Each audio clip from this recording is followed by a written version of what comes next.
Hello guys, कैसे हैं आप सब लोग। तो आप सब लोगों का स्वागत है फिर से मेरे इस यूट्यूब चैनल में। फिर से हम आप सबके लिए पॉलिटिक्स का सीरीज लेकर के आए हैं, जो 20 क्वेश्चन का सीरीज होगा। तो चलिए स्टार्ट करते हैं क्वेश्चन नंबर फर्स्ट से। संघ की कार्यपालिका शक्ति राष्ट्रपति में निहित होगी, जिनका प्रयोग वह स्वयं या अपने अधिकारियों के द्वारा करेगा। ऑप्शन ए अनुच्छेद 51, ऑप्शन बी अनुच्छेद 52, ऑप्शन सी अनुच्छेद 53 या फिर ऑप्शन डी अनुच्छेद 54। तो इस क्वेश्चन का सही जवाब है ऑप्शन सी अनुच्छेद 53।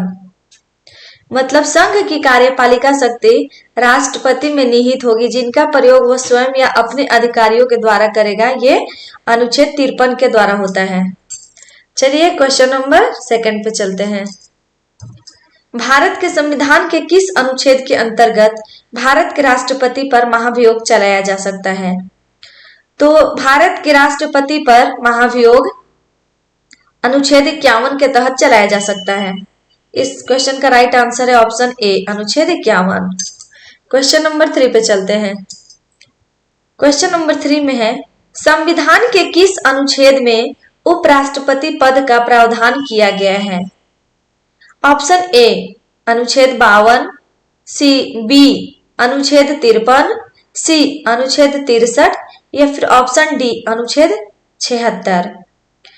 तो इस क्वेश्चन का राइट आंसर है ऑप्शन सी अनुच्छेद 63। संविधान के अनुच्छेद 63 में उपराष्ट्रपति पद का प्रावधान किया गया है।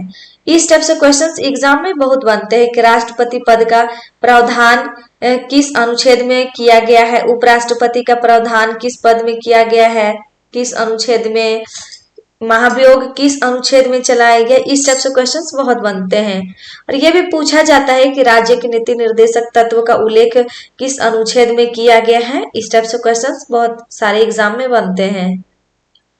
तो चलिए क्वेश्चन नंबर 4 पर चलते हैं। संविधान के किस अनुच्छेद के अंतर्गत मंत्रीगण सामूहिक रूप से लोकसभा के प्रति उत्तरदायी है। तो किस अनुच्छेद के अंतर्गत मंत्रीगण सामूहिक रूप से लोकसभा के प्रति उत्तरदायी है। तो अनुच्छेद 75 के तहत उत्तरदायी है। इस क्वेश्चन का राइट आंसर ऑप्शन सी अनुच्छेद 75। क्वेश्चन नंबर 5 पर चलते हैं। संविधान का कौन सा अनुच्छेद मंत्री परिषद के गठन के बारे में आधारभूत नियम निर्धारित करता है। तो किस अनुच्छेद के तहत ये चीज करता है।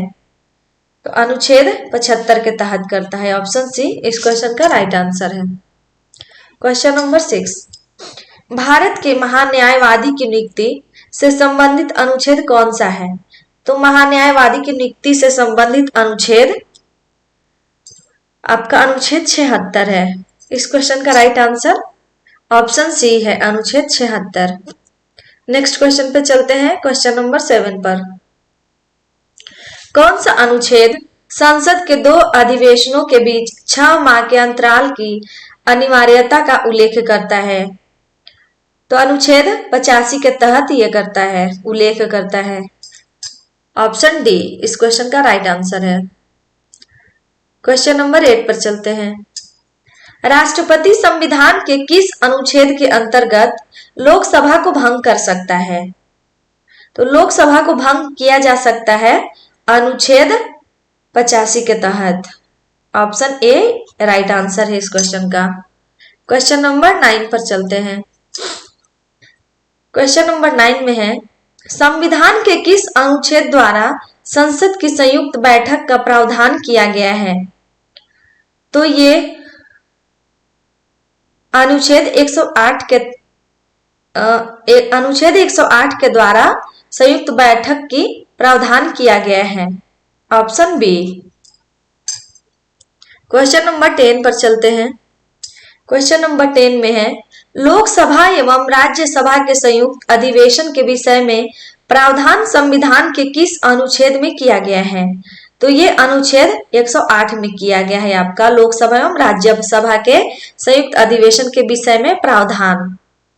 क्वेश्चन नंबर 11 पे चलते हैं। 11 में है, संविधान के किस अनुच्छेद में धन विधेयक की परिभाषा दी गई है? ये बहुत इंपॉर्टेंट क्वेश्चन है। धन विधेयक की परिभाषा आपका अनुच्छेद 110 में किया गया है। Option C. क्वेश्चन नंबर 12, भारतीय संविधान का कौन सा अनुच्छेद भारत के संचित कोष से संबंधित है? तो ये अनुच्छेद 112, अनुच्छेद 146, अनुच्छेद 148, ये सारे संचित कोष से संबंधित है। इस क्वेश्चन का राइट आंसर है ऑप्शन डी, उपयुक्त सभी। क्वेश्चन नंबर 13 पर चलते हैं। भारतीय संविधान का निम्न में से कौन सा अनुच्छेद भारत के राष्ट्रपति में अध्यादेश जारी करने की शक्ति प्रदान करता है? तो ये शक्ति अनुच्छेद 123 के तहत प्रदान किया जाता है। इस क्वेश्चन का राइट आंसर है ऑप्शन सी। क्वेश्चन नंबर 14, संविधान के किस अनुच्छेद में सर्वोच्च न्यायालय के न्यायाधीश पर महाभियोग चलाए जाने का प्रावधान है? तो ऑप्शंस दिए हुए हैं। ऑप्शन ए अनुच्छेद 256, ऑप्शन बी अनुच्छेद 151, ऑप्शन सी अनुच्छेद 124 या फिर ऑप्शन डी अनुच्छेद 111।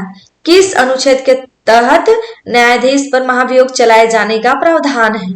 तो ऑप्शन सी इस क्वेश्चन का राइट आंसर है, अनुच्छेद 124।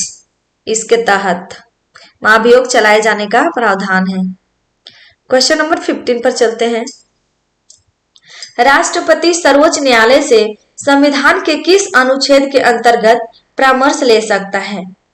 तो इस क्वेश्चन का राइट आंसर है ऑप्शन डी, अनुच्छेद 143 के तहत परामर्श ले सकता है। क्वेश्चन नंबर 16 पर चलते हैं। सर्वोच्च न्यायालय अपने द्वारा सुनाए गए किसी निर्णय या आदेश का पुनरावलोकन कर सकता है। यह व्यवस्था संविधान के किस अनुच्छेद में उपबंधित है? चलिए ऑप्शंस देख लेते हैं। अनुच्छेद 138, अनुच्छेद 139, अनुच्छेद 137 या फिर अनुच्छेद 143। तो इस क्वेश्चन का राइट आंसर है अनुच्छेद ऑप्शन सी, अनुच्छेद 137। इसके तहत उपबंधित है संविधान का व्यवस्था। क्वेश्चन नंबर 17 पर चलते हैं। संविधान के निम्नलिखित में से किस अनुच्छेद में यह व्यवस्था की गई है कि उच्चतम न्यायालय द्वारा विनिश्चित विधि भारत के राज्य क्षेत्र के भीतर सभी न्यायालयों पर आबद्ध कर होगी? ऑप्शन ए अनुच्छेद 141, ऑप्शन बी अनुच्छेद 142, ऑप्शन सी अनुच्छेद 143 या फिर ऑप्शन डी अनुच्छेद 144। तो ये अनुच्छेद 143-41 के तहत आबद्ध कर होगी। इस क्वेश्चन का राइट आंसर है ऑप्शन ए, अनुच्छेद 141। अनुच्छेद 141 के तहत यह व्यवस्था की गई है कि उच्चतम न्यायालय द्वारा विनिश्चित विधि भारत के राज्य क्षेत्र के भीतर सभी न्यायालयों पर आबद्ध कर होगी। क्वेश्चन नंबर 18 पर चलते हैं। भारतीय संविधान में सर्वोच्च न्यायालय तथा उच्च न्यायालय को न्यायिक पुनरावलोकन की शक्ति प्रदान की गई है, जिसका आधार है अनुच्छेद 32। इस क्वेश्चन का राइट आंसर है ऑप्शन बी, अनुच्छेद 32। इसी के आधार पर संविधान में सर्वोच्च न्यायालय तथा उच्च न्यायालय को न्यायिक पुनरावलोकन की शक्ति प्रदान की गई है। क्वेश्चन नंबर 19 पर चलते हैं। संविधान के किस अनुच्छेद के अंतर्गत अधीनस्थ न्यायालय या जिला न्यायालय का प्रावधान किया गया है? तो संविधान के अनुच्छेद 233 के तहत अधीनस्थ न्यायालय या जिला न्यायालय का प्रावधान किया गया है। इस क्वेश्चन का राइट आंसर है ऑप्शन बी। चलते हैं आज के लास्ट क्वेश्चन पे। क्वेश्चन नंबर 20, भारतीय संविधान का कौन सा अनुच्छेद संवैधानिक प्रावधानों की संघीय संसद या राज्य विधान पालिकाओं द्वारा बनाए गए नियमों या कानूनों पर प्राथमिकता प्रदान करती है? तो ये अनुच्छेद 245 के तहत करती है। ये आज का लास्ट क्वेश्चन था। तो आज का सीरीज कंप्लीट हो गया ये। मिलते हैं फिर से 20 क्वेश्चंस के साथ नेक्स्ट वीडियो में। Thank you.